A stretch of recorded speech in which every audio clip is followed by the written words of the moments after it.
Hola. A ver, casi todo el mundo sabe cuál es su signo del zodiaco, ¿no? Pero, más allá del horóscopo de la revista, ¿alguna vez nos paramos a pensar qué hay realmente detrás? Claro, ¿Por qué justo un carnero o unos gemelos terminaron allá arriba, dibujados en las estrellas? es una pregunta genial, porque fíjate, detrás de cada constelación del zodiaco no hay solo, qué sé yo, una lista de rasgos de personalidad. Ajá, Hay un eco de historias viejísimas, llenas de drama, de pasión, de simbolismo. Son como, digamos, el ADN cultural de cómo vemos los astros. exactamente. Y hoy justo queremos hacer eso, ¿no? Sumergirnos un poco en esas raíces, explorar los mitos griegos originales, los que de verdad dieron nombre y forma a estos 12 signos. Mmm. Vamos a dejar un poquito de lado los clichés típicos del horóscopo para buscar esas narrativas, bueno, las fundacionales. Y prepárense, porque estamos hablando de dioses con egos, bueno, enormes, héroes con destinos súper trágicos, monstruos que daban miedo de verdad Sí, y transformaciones que, bueno, desafían toda lógica. Los mitos griegos no eran cuentos para niños para nada. para nada. Reflejaban una visión del mundo compleja, a veces medio brutal, pero siempre muy humana, a pesar de que los protagonistas fueran dioses. Nuestra guía para esta exploración, para esta charla, es una fuente que justamente recopila estas historias mitológicas. Se centra en cómo los antiguos griegos, bueno, proyectaron sus leyendas en el cielo. Así que la misión está clara, ¿no? Desentrañar por qué estas figuras en particular, un carnero, un toro, una balanza, Claro, fueron elevadas al cielo. claro. Buscaremos entender no solo la anécdota, el chisme divino, sino quizá también qué mensaje o qué función tenían estas historias para ellos. Perfecto. Empecemos entonces este viaje, este recorrido por el zodiaco. ¿Cuál es el primer destino? Pues, siguiendo el orden tradicional, arrancamos con Aries, el carnero.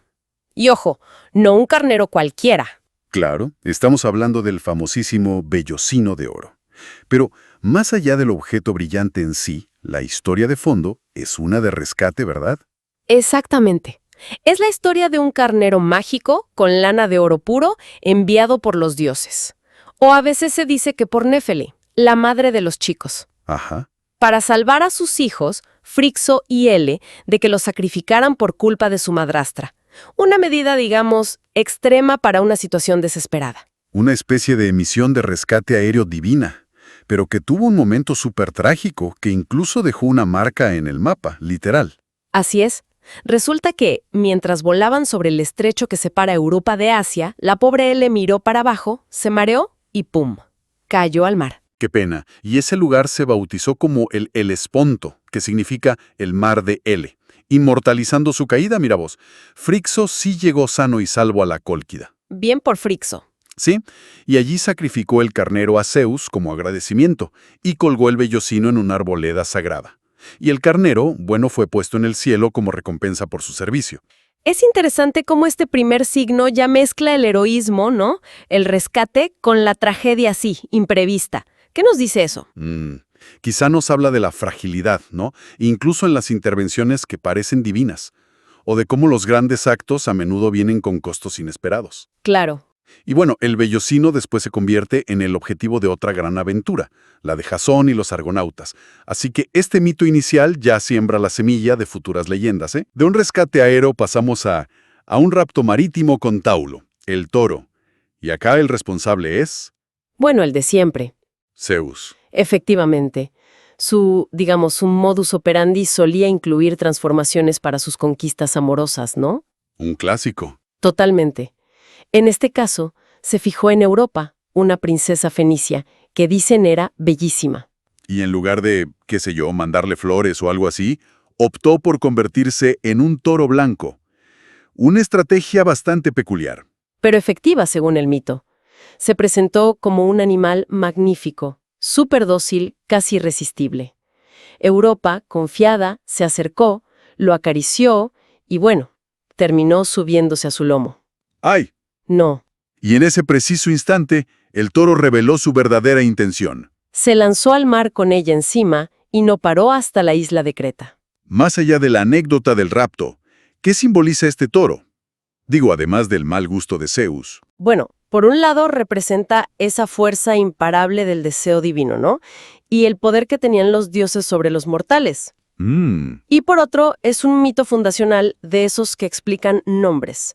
En este caso, el nombre del continente europeo. Ah, mira vos. Y la imagen de Europa, que a veces la pintan mirando hacia atrás, con nostalgia o con miedo, le añade una capa de complejidad. La víctima del poder divino. La constelación, al final, inmortaliza el disfraz, el engaño que funcionó. Después de la astucia divina, un poco tramposa, llegamos a Géminis, los gemelos. Y acá el tono cambia un montón, ¿no? Va más hacia la lealtad entre hermanos. Totalmente. Géminis representa a Cástor y Pólux, los famosos dioscuros. Eran hijos de la misma madre, Leda, pero ojo, con padres diferentes. ¿Cómo es eso? Cástor era hijo del rey mortal Tíndaro, pero Pólux era hijo de Zeus, que se había transformado en cisne para seducir a Leda. Y por lo tanto, Pólux era inmortal. Ah, claro. Esa diferencia es clave. Uno destinado a morir, el otro a vivir para siempre. Y eran inseparables, ¿eh? Compartían todo. Aventuras, batallas, hasta que en una pelea, Cástor cayó herido de muerte. Uf. Pólux quedó devastado. No podían imaginarse la vida sin su hermano. La separación eterna. Y le pide a Zeus, a su padre, algo que parece imposible. ¿Compartir su inmortalidad? Exacto. Un acto de amor fraternal tan profundo que conmovió hasta Zeus. Hay versiones que dicen que les permitió alternar días, uno en el Olimpo y otro en el Hades. ¡Qué loco! Pero la versión más conocida es que los puso juntos en el cielo, como la constelación de Géminis, para que ese vínculo tan fuerte perdurara y fuera visible para siempre. Es un mito que celebra la devoción familiar por encima incluso de las leyes de la vida y la muerte. ¡Qué lindo mito! Pero de esa emotividad pasamos a algo casi, no sé si cómico, pero por lo menos, bastante anticlimático. Cáncer, el cangrejo. Sí, la historia de Cáncer es bastante menos épica, la verdad. Su momento de gloria es una intervención chiquita y encima fallida en una de las tareas más famosas de Hércules. ¿Cuál? La lucha contra la hidra de Lerna, esa serpiente de 1000 cabezas. Ah, claro. Y Hera, que odiaba a Hércules con toda su alma por ser hijo de Zeus con otra mujer, manda a este cangrejo gigante para molestarlo. ¿Funcionó? ¿Le hizo algo? Para nada. El cangrejo, que se llamaba Cárcinos, intentó pellizcarle el talón a Hércules mientras él estaba a full peleando con la hidra. Hércules, sin darle mucha bola, lo aplastó de un pisotón. Y listo. Fin de la intervención del cangrejo. Pobre cangrejo. Qué triste final. Y aún así, termina como constelación en el cielo. ¿Por qué? ¿Cuál es la lógica? Bueno, se dice que Hera lo puso en el cielo como una especie de premio consuelo, ¿viste? Por su lealtad a ella, aunque su intento fuera inútil. Ajá. Acá la reflexión podría ser sobre cómo eran los dioses griegos. Valoraban la lealtad a su causa, incluso si venía de una criatura modesta y que fracasó en su misión. O quizás es un guiño medio irónico a cómo hasta los pequeños estorbos pueden tener su lugarcito en el gran esquema cósmico, ¿no? No todos los héroes celestiales son, bueno, héroes heroicos. Exacto. Hablando de Hércules, ahora sí llegamos a una de sus victorias más importantes. Leo, el león. Este sí que era un adversario temible. El león de Nemea fue el primer trabajo que le encargaron a Hércules. Su característica principal era que tenía una piel impenetrable. Cierto. No había arma, ni humana ni divina, que pudiera atravesarla. Lo que obligó a Hércules a usar la fuerza bruta, ¿no? La lucha cuerpo a cuerpo. Exacto. Tuvo que acorralarlo en su guarida y, bueno, estrangularlo con sus propias manos. Y después vino la parte más ingeniosa. Usó las propias garras del león, que era lo único capaz de cortar esa piel, para despellejarlo. Muy astuto. Y esa piel se convierte en su rasgo más icónico, ¿no? Su capa protectora, una especie de trofeo de guerra que además le servía de armadura. Precisamente, la constelación de Leo no solo recuerda al monstruo, sino también el triunfo de Hércules sobre una fuerza que parecía invencible, usando tanto la fuerza como el ingenio. Y esa imagen de Hércules con la piel del león se volvió un símbolo de poder y resistencia. Seguimos avanzando y llegamos a Virgo y Libra. Mencionaste antes que estaban como conectadas estas dos. Sí, Su mito está entrelazado, es muy interesante. Virgo se asocia comúnmente con Astrea, la diosa virgen de la justicia. Ajá. La leyenda cuenta que durante la Edad de Oro, la época ideal, los dioses vivían entre los humanos. Pero a medida que la gente se volvía más corrupta, más violenta, los dioses empezaron a irse, a retirarse al Olimpo. Y Astrea fue la última en irse, ¿no? Como un símbolo de esa justicia que se estaba perdiendo en la Tierra. Exacto. Intentó quedarse todo lo posible, pero al final, asqueada por tanta maldad humana, ascendió a los cielos y se convirtió en la constelación de Virgo. Su presencia allá arriba recordaba esa era dorada perdida. ¿Y Libra? ¿Cómo encaja en todo esto? Bueno, Libra representa la balanza que Astrea usaba. Era su instrumento para pesar las almas o las acciones de los hombres, la herramienta de su justicia. Ah, claro. Al subir ella al cielo, su balanza fue colocada junto a ella. Es curioso que, a diferencia de otros signos que son seres vivos, dioses disfrazados, héroes, monstruos, Libra sea un objeto, una herramienta simbólica. Quizás refleja la naturaleza abstracta de la justicia misma. ¿No te parece? No es un personaje, sino un principio, un instrumento. Podría ser, sí, o también subraya esa conexión inseparable entre la figura de la justicia, que sería Virgo Astrea, y su herramienta fundamental, Libra, la balanza. Que estén juntas en el cielo es como una lección cósmica sobre la necesidad de equilibrio y juicio. Ahora entramos en territorio intenso, con Escorpio, el escorpión. Su mito parece justificar un poco esa reputación que tiene. Definitivamente hay drama acá. Escorpio está ligado directamente a la muerte de Orión, el cazador gigante. Hay varias versiones, como siempre. Sí, claro. Pero una muy popular dice que Orión, en un ataque de hubris, esa arrogancia desmedida de los griegos, se jactó de que podía matar a cualquier animal sobre la tierra. Mal idea. Malísima idea con los dioses griegos, que no toleraban bien esa arrogancia humana que desafiaba el orden natural o divino. Exacto. Su fanfarronada enfureció a Gea, la diosa tierra, o según otras versiones, a Artemisa, la diosa de la caza, a quien Orión parece que ofendió o incluso intentó forzar. Como castigo, enviaron un escorpión gigante. ¿Y el pequeño? Bueno, gigante en el mito, pero letal escorpión cumplió su misión. Lo picó a Orión y lo mató. Pero la historia no termina ahí, ¿eh? Ambos fueron colocados como constelaciones, pero en extremos opuestos del cielo. ¿En serio? ¿Sí? Cuando Escorpio sale por el este, Orión se está ocultando por el oeste. Nunca, nunca coinciden en el cielo nocturno. Como si la enemistad continuara en el cosmos, una persecución que no termina nunca. Exacto. Es una forma muy visual de representar un conflicto que no tiene solución. Algunos interpretan que Orión es el verano y Escorpio el invierno, y que su oposición marca el ciclo de las estaciones. Tiene sentido. Pero la imagen del cazador huyendo para siempre de su asesino es muy potente. De esa enemistad eterna pasamos a Sagitario, el arquero, que siempre se representa como un centauro. Pero no uno cualquiera, ¿verdad? No, para nada. Sagitario se asocia con Quirón, que era el más sabio y civilizado de todos los centauros, a diferencia de sus parientes que, a menudo, eran retratados como bastante salvajes. Sí, brutos. Quirón era un gran maestro, médico, músico. Educó a héroes como Aquiles, Jasón, Asclepio. Incluso Hércules fue alumno suyo en algunas tradiciones. Un personaje súper respetado. Pero su historia también tiene un giro trágico, ¿no? A pesar de toda su sabiduría. Sí, y es una ironía muy dolorosa. Durante una pelea entre Hércules y otros centauros, muchas veces se dice que fue por accidente. Quirón fue herido por una flecha de Hércules, y la flecha estaba envenenada con la sangre de la hidra, la misma hidra de la historia de Cáncer. Todo se conecta, y siendo Quirón inmortal. Claro, ese es el problema. La herida no podía matarlo, pero le causaba un dolor insoportable y eterno. No había cura posible.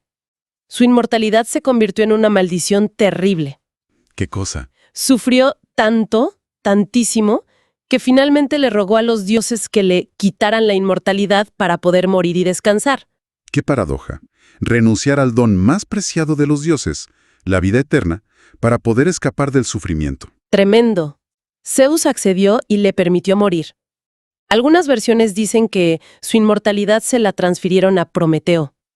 Y en reconocimiento a su sabiduría, a su bondad y a su sacrificio final, Zeus lo colocó en el cielo como la constelación de Sagitario. Su mito es una reflexión muy profunda sobre el sufrimiento, la mortalidad y la nobleza incluso en la adversidad. Continuamos con Capricornio. Esa figura medio extraña, ¿no? Una cabra con cola de pez. ¿De dónde sale esa imagen híbrida? Bueno, la conexión más fuerte es con Amaltea. A menudo se la describe como la cabra, o a veces una ninfa cabra, que amamantó a Zeus en secreto en Creta. Ah, para salvarlo de su padre, Cronos. Exacto. El titán que se comía a sus hijos por miedo a que lo destronaran. Una infancia complicadita para Zeus. Un poco, sí. Extremadamente. Rea, su madre, lo escondió y Amaltea lo cuidó, lo alimentó. Gracias a ella, Zeus sobrevivió y pudo crecer para, eventualmente, derrotar a Cronos. La figura de Capricornio a veces también se explica como el dios Pan transformándose mitad cabra, mitad pez, para escapar del monstruo Tifón. Pero la conexión con Amaltea es muy, muy fuerte. Entonces, ¿la constelación es como un homenaje a esta madre adoptiva o cuidadora, digamos? Exacto, es un reconocimiento a la protección y al cuidado que permitieron que el rey de los dioses llegara al poder. Además, el cuerno de Amaltea, que Zeus rompió jugando sin querer, se convirtió en la cornucopia, el cuerno de la abundancia. Mira vos. Así que Capricornio también evoca nutrición, protección y la recompensa por un servicio clave, casi como en la niñera del año cósmica. Ahora, Acuario, el portador de agua. La historia acá también involucra a Zeus y otro rapto, pero con un objetivo distinto. Así es. Acuario se identifica con Ganímedes, un príncipe troyano que tenía fama de ser el mortal más hermoso que existía. Tan hermoso que Zeus lo quiso para él. Sí, pero no solo de forma romántica, digamos. Lo que Zeus quería era que fuera el copero de los dioses en el Olimpo. Ah, el que servía las bebidas. Exacto, la tarea de servir el néctar y la ambrosía, que era un puesto de mucho prestigio. Así que Zeus, esta vez transformado en águila, bajó, raptó a Ganímedes y se lo llevó al Olimpo. Otro secuestro divino.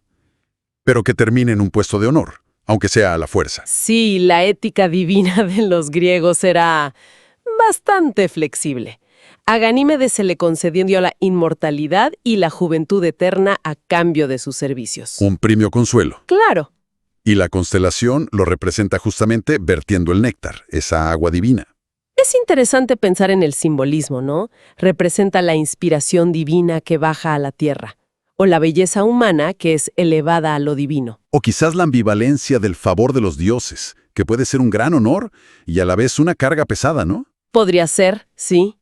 Y cerramos el círculo zodiacal con Piscis, los dos peces. Su historia parece que tiene que ver con una huida, un escape. Correcto. Los protagonistas acá son Afrodita, la diosa del amor, y su hijo Eros, el que conocemos como Cupido. Ajá. Se encontraron frente a una amenaza terrible, el monstruo Tifón. Una criatura tan espantosa que hasta los dioses olímpicos le tenían pánico y salieron huyendo. Un pánico generalizado en el Olimpo. ¡Qué imagen! ¿Y cómo escaparon Afrodita y Eros? Se lanzaron al río Éufrates o al mar, según la versión que leas, y se transformaron en peces para camuflarse y poder huir nadando. Y acá viene el detalle clave que vemos en la constelación. La cuerda que los une. Siempre me llamó la atención eso. Exactamente. Para no separarse en medio de la confusión y la corriente del río, se ataron con un lazo o una cuerda. Esa imagen de los dos peces unidos es la que quedó dibujada en el cielo. Es un símbolo de vínculo muy fuerte, ¿no? De conexión incluso en el momento de mayor pánico y transformación. Precisamente, más allá del escape en sí, Piscis celebra ese lazo indestructible, esa necesidad de mantenerse unidos frente a la adversidad. Es un final que resalta la conexión y la interdependencia, lo cual es un contrapunto interesante a las historias más individuales o heroicas de otros signos. Y bueno, así hemos recorrido todo el zodiaco. Creo que queda bastante claro que cada signo es solo la punta de un iceberg, ¿no? Totalmente. Hay mucho más que simples etiquetas de personalidad. Hay mitos que encapsulan miedos, esperanzas, valores, y la forma en que los antiguos griegos explicaban su mundo. Son como fragmentos de un tapiz cultural súper complejo que proyectaron en el cielo. Es verdaderamente revelador, ¿sabes? Pasar de decir Aries es impulsivo a recordar al carnero del vellocino de oro con su misión de rescate y la tragedia de L, le da una profundidad totalmente distinta. Claro. O pensar en Géminis no como la dualidad y ya, sino como ese acto supremo de amor fraternal que llega a desafiar a la muerte misma. El contraste con la astrología más moderna es enorme. Exacto. Estas historias fundacionales que hemos podido explorar gracias a nuestra fuente que se enfoca justo en la mitología detrás de las constelaciones, nos recuerdan que estos símbolos tenían originalmente significados muy ricos, muy específicos. Estaban ligados a su cosmología, a su religión, a su cultura. Rescatarlas es entender mejor no solo el cielo que miraban ellos, sino también a ellos mismos, a quienes lo nombraron. Y esto nos deja pensando, ¿no? Si estos son los orígenes, tan llenos de heroísmo, de tragedia, de astucia divina, e incluso de momentos medio absurdos, ¿cómo podríamos quizá reinterpretar las características que hoy asociamos a cada signo, pero a la luz de estos mitos fundacionales? Buena pregunta. Y más allá de este ciclo que conocemos también, ¿cuántas otras historias, quizá de otras culturas o de épocas que ya olvidamos, estarán todavía esperando ser leídas en ese mapa infinito que son las estrellas? Bueno, gente, y hasta acá llegamos con este primer capítulo de Podcast IA. Historias que no te contaron. Y esto recién empieza, porque en el próximo capítulo vamos a contar la historia que no te contaron del horóscopo chino. Sí, una carrera entre un dragón, un mono, un perro, y la que se llevó todo el protagonismo fue una pequeña ratita. ¿Sabías la historia que había detrás de tu signo? Déjamelo en los comentarios. Y si querés que haga un video más largo específicamente sobre tu signo, simplemente escribe el nombre en los comentarios. Voy a empezar por el signo que más se repita. Si te gustó, dale like, suscríbete y activa la campanita para que te salgan las notificaciones de los próximos capítulos que voy sacando. Hasta entonces, que las estrellas guíen tu camino. Y si llegaste hasta este último segundo, en los comentarios déjame el nombre del animal que te corresponde en el horóscopo chino. Quiero ver cuántos animales aparecen. Nos vemos. Chau, chau.